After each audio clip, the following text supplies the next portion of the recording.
A calvície é um dos grandes problemas do homem, principalmente dos mais maduros. Ela também é a preocupação dos mais vaidosos. A boa notícia é que atualmente a medicina oferece algumas armas contra a queda de cabelo. Em alguns casos, é até possível evitar a perda dos fios. E para falar sobre a calvície, nós convidamos a médica especialista no assunto, Tâmara Morita. Boa noite, doutora. Primeiro, obrigada pela presença aqui no Jornal da PRP. Eu que agradeço pelo convite. Para a gente começar o nosso bate-papo, como é que ocorre a calvície? Que processo é esse que faz com que os fios acabem caindo? Na verdade, o indivíduo ele herda de seus pais essa tendência para desenvolver a calvície e os fios progressivamente vão afinando. Então, eles vão ficando mais curtos, mais finos, mais claros. E aí, é esse processo que desencadeia a alopecia androgenética que a gente chama de calvície. Ok. Doutora, a gente tem também umas perguntas dos telespectadores que eles enviaram para a gente. Eu vou pedir para a produção colocar, então, a primeira pergunta.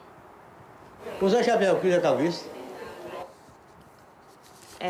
Ele perguntou, na verdade, se usar chapéu, o áudio ficou um pouco ruim, mas ele perguntou se usar chapéu, que é uma coisa que a gente ouve falar muito, causa a calvície ou, de repente, colabora para que esse problema se agrave.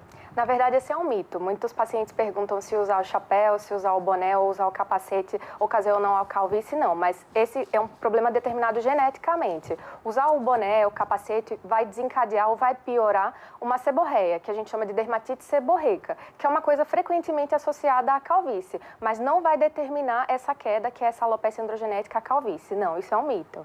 Ok, então você já esclareceu que é um problema genético, mas mesmo sendo um problema genético, tem como prevenir a calvície? Não existe uma prevenção para a calvície. Na verdade, o mais importante é assim que a pessoa detectar os primeiros sinais, assim que ela perceber que o cabelo está ficando com menos volume, está diminuindo a densidade, aquele rabo de cavalo está ficando com menos volume. Então, é procurar o diagnóstico e o tratamento, porque não existe prevenção.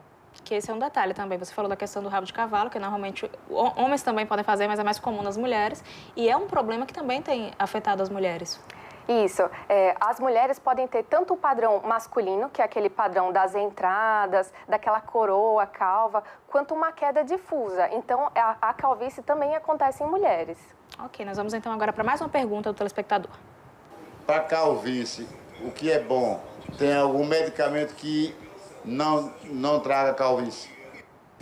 Ou seja, tem muitos remédios, né? A gente vê que, principalmente na internet, as pessoas fazem muitos anúncios a respeito disso, prometem muita coisa. Mas, de fato, esses remédios podem funcionar?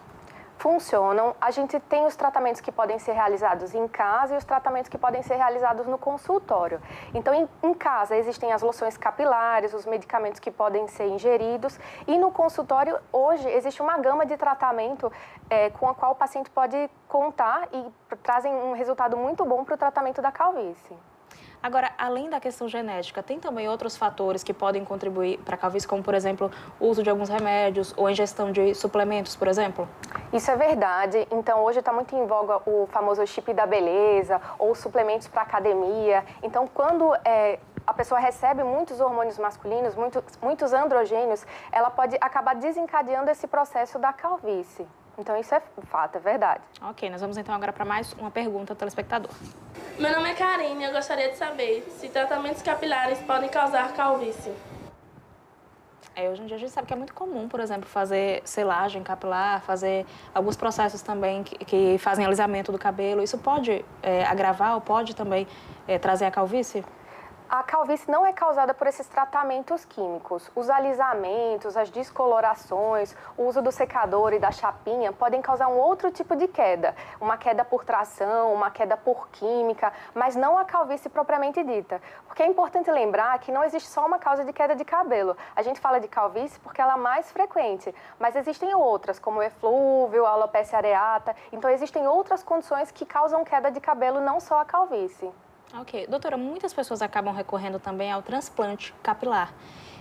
Qualquer pessoa que sofre com a calvície pode fazer o transplante capilar e o cabelo pode cair novamente? O transplante ele é mais indicado quando aquela queda, aquela alopecia, ela já parou de progredir. Então, nunca uma pessoa muito jovem, que não tenha tentado outros tratamentos, deve recorrer ao transplante. Ele está bem indicado quando a pessoa tem uma boa área doadora, então quando ela tem bons fios ainda na região posterior do couro cabeludo. E é fato, nos primeiros 30, 60 dias depois do transplante, pode ocorrer uma queda, essa queda é esperada. Os pacientes precisam ser orientados antes do transplante e O resultado final vai ser ótimo lá por volta dos 9 meses após o transplante, mas eles podem sim sofrer uma queda que é esperada e os pacientes já recebem essa orientação. Ok, para encerrar, a gente só tem mais uma pergunta ao telespectador. Meu pai foi calvo e tenho família da parte da minha mãe também com calvície. E às vezes eu percebo que o meu cabelo, quando estou lavando, cai bastante. Será que eu, como mulher, também vou ficar careca? Na verdade, é muito forte essa história na família. Então, assim, não quer dizer que necessariamente você vai desenvolver a calvície, mas existe uma chance de que isso aconteça. Ou seja, então já é bom também fazendo já uso de loções, alguns tratamentos, então, para já ir cuidando ali da saúde capilar. Doutora, mais uma vez, muito obrigada pela presença aqui no Jornal da PRP. Eu que agradeço.